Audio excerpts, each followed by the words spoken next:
तो पैक करके तैयारी करें और हम लोग एंट्री करेंगे इसमें। आइए मेरा टीम, जैसे कि वो आगे अंदर आ जाए। जितने भी सीनियर सिटीजन है प्लीज। যেরকম খেলতাম সেরকম বক্তা না, এর থেকে হাতে বল দিলে অনেক কন্ট্রোল বেশি, মাইক্রোফোনের কন্ট্রোল নেই। কোনো ভুল ত্রুটি হলে ছোট ভাই হিসাবে ক্ষমা করে দেবেন। আর নতুন বছরে সবাই শুভেচ্ছা জানাই, সবাই ভালো থাকবেন, সুস্থ থাকবেন। আর এখানে আসতে পেরে খুব ভালো লাগছে। সঞ্জয়জি বলেছে আসতে হবে, ও জাসপন বলেও আমাকে ওর ডাক নাম হলো টামপুর বলে সবাই চেনে ময়দানে, আমরা টামপুই বলি। ও অনেকদিন খেলেছে, ইস্ট বেঙ্গল ক্লাব খেলেছে, আমরা মোহনবাগান ক্লাব খেলেছি। সবাই প্রথমে একটা কথা বলবো যে মানুষ হতে গেলে মা বাবাকে ভালোবাসো, মা বাবাকে শ্রদ্ধা করো। আর মা বাবা শ্রদ্ধা করলেই সব আশীর্বাদ তোমরা পাবে, কোনো দুঃখ থাকবে না। আমরা এখন দেখি যে অনেক বৃদ্ধাশ্রম হয়েছে, তারা রেখে চলে আসে। আমার মনে হয় যে একটা ভালো ছেলে বা ভালো মানুষ মাকে সবসময় সাথে রাখা উচিত।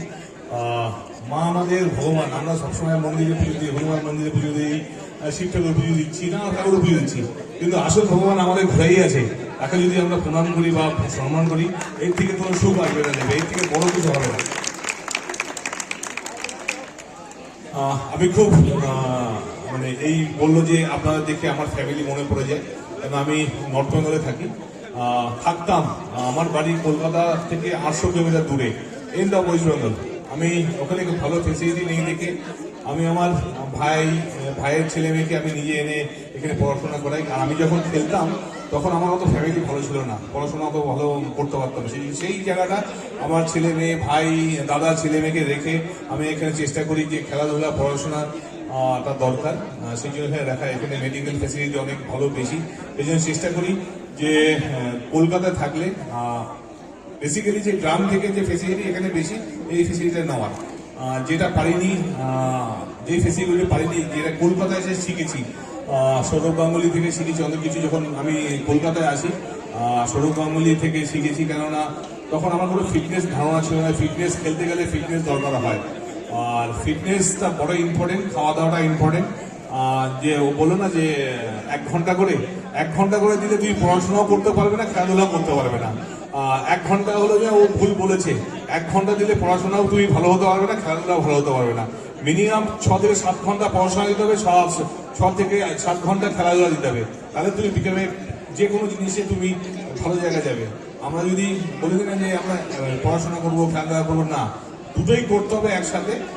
তুমি দেখো 24 ঘন্টা তুমি সারাদিনে থাকো, সেখানে তুমি যদি ভাগ করে নাও টাইমটাকে, তুমি সকালবেলা তুমি ঘুম থেকে স্কুলে যাও 4টা পর্যন্ত, অলমোস্ট 6 ঘন্টা থাকে স্কুল টাইম।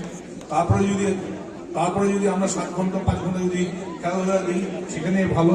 তারপরে যদি পড়াশোনা দিই, বাড়িতে এসে 2 ঘন্টা পড়াশোনা দিই, সেখানে কিন্তু আরো ভালো। আর 7 ঘন্টা তোমার ঘুমাতেই হবে। তুমি যদি ক্যালকুলেশন করো তোমার লাইফে, তাহলে তুমি কিন্তু তোমার একটা প্রোগ্রাম চার্ট করে নেবে, যে পোস্টম্যান হোক বা পড়াশোনা করে, তাহলে কিন্তু ওই প্রোগ্রামটা তুমি নিজেকে যদি করে নাও, তাহলে কিন্তু অনেক ভালো নিজের পক্ষে। কেননা একটা বললো না যে পড়াশোনাটা ইম্পর্টেন্ট, আমি কিভাবে চলবো, রাইট ডিরেকশন যদি পড়াশোনা না করো, তাহলে আমি রাইট ডিরেকশন যেতে পারবো না। আমি যদি হিমালয়ে উঠতে চাই, কোন দিকটায় বরফ আছে, কোন দিকটা বরফ নেই, সেই ডিরেকশনে যদি না যেতে পারি হবে না।